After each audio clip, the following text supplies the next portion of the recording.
So hi, my name is Zane Fisher. I'm the owner of Extraordinary Structures, and this is our Saltbox tiny house. Saltbox is it's a vernacular New England style of roof, and although we're out here in New Mexico, the defining feature is that it's an asymmetrical roof line. At this point, anytime you have that kind of asymmetrical peaked roof, it's usually referred to as a saltbox. In our case, we did it both for sort of architectural flair and also so that one side of the house would have exactly the right length for a standard solar panel. So the roof is set up to take a whole bunch of solar.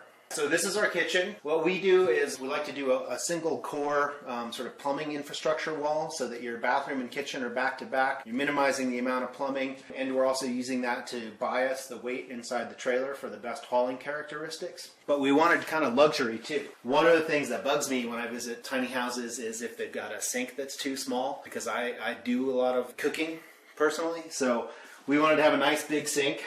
So this is bigger than you're going to have in some apartments. And then we have a sort of a diverse cooking ecosystem here, from a convection toaster oven to a 2-burner induction. But you could outfit this with a larger refrigerator and more of a standard stove and oven. But these are the options that we chose for this one. And we used a single piece stainless steel unit here. This fridge is a drawer. There's a drawer situation right here. So it just fits right into the counter.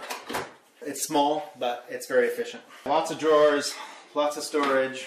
In fact, I sometimes think there's too much storage in this place. I think it's adaptable to any person's particular sort of needs, and you can really make it home.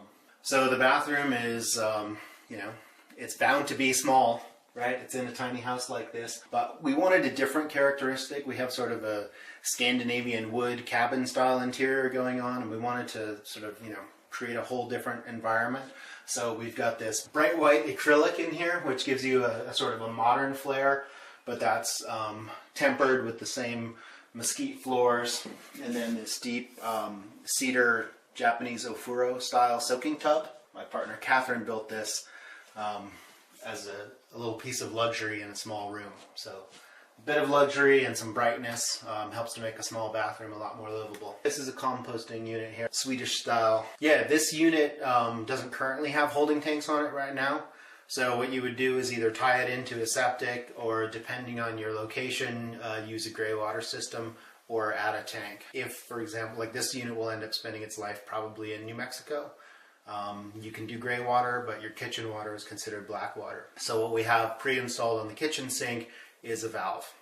So you could direct it to a tank, or if you're not using food, you could direct it to a gray water system. We like to avoid lofts whenever possible. They're enjoyable, but in a small space, we don't want to put too much weight up above or take up the nice airspace. But over the bathroom is a natural place to have a small loft. Can sleep up there, or a kid can sleep up there, a guest, or I think of it as kind of a reading nook.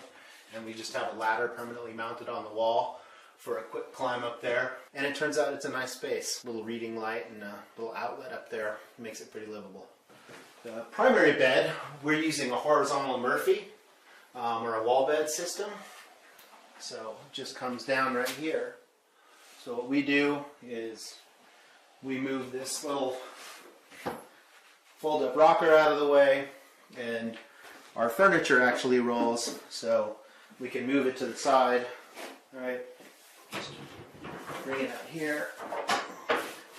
And this guy is what actually ends up supporting your bed,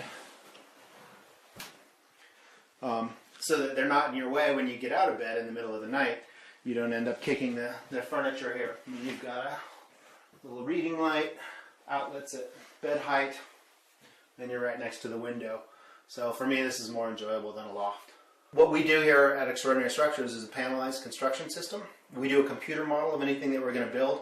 We break it into component sections, and then we use a CNC router or an automated system to carve out those panels in precise shapes and lock them together, kind of like Legos for big kids or something like that. So in this unit you can see the joints here, where each 2-foot wide panel connects to the next one. So once we've designed a structure, it actually assembles quite quickly. This little stove, it was invented for marine applications out of the Seattle area. So for fishing crews going out early who want to warm up, and it's a super efficient burn. in a very small package. So that's why we like this stove.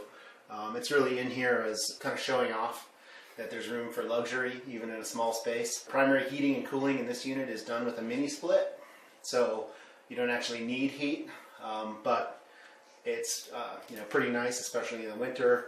Get back from a day of skiing or snowshoeing or just hard work and be able to light up a little fire. Kind of adds that something special that makes you feel like tiny house living is a luxury rather than something that you're giving something up for. Is there anything you wish you would have done differently with this build?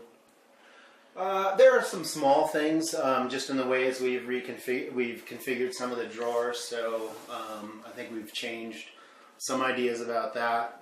We've learned some lessons about how to run infrastructure in the most optimal ways, especially if we're not building the whole unit for someone, or if we're providing a shell, which is something that we do, how to make sure that it can work really well for electrical and plumbing trades. Part of that is the tiny configuration, and part of that is using a panelized construction system like we do. Overall, I think we're pretty happy. You know, we've got other floor plans that we're working on that are different, but this one has a lot of versatility in it for us. Where do you see the future of this? Do you see this as something that is going to be progressing for many years to come, or do you see this as something where it's going to be a niche, small market that's always been there, but now they're starting to become more aligned with the thought process of the tiny home living? Yeah, I think that there are components of it that are probably niche-y, but I think the idea of smaller, sort of smarter, energy efficient spaces, a little more minimal, especially for people who realize that they don't need much, but they place a high value on maybe resources that are shared in a community or open space or wilderness. I think it's going to continue to branch out. So I see it as we work through zoning issues. I see it having a pretty large impact on cities where we see prices escalating out of control and a need for higher densities, but in different form factors. And I see it as a way to add to a sort of healthy housing ecosystem overall as we move forward. So I think there's a place for it, and as we see, we're doing a panelized system that allows for sort of rapid assembly, and there are other people out there who are not just building small, but also innovating in the housing construction area. And so to see companies coming up like that is exciting, and I think it does point to the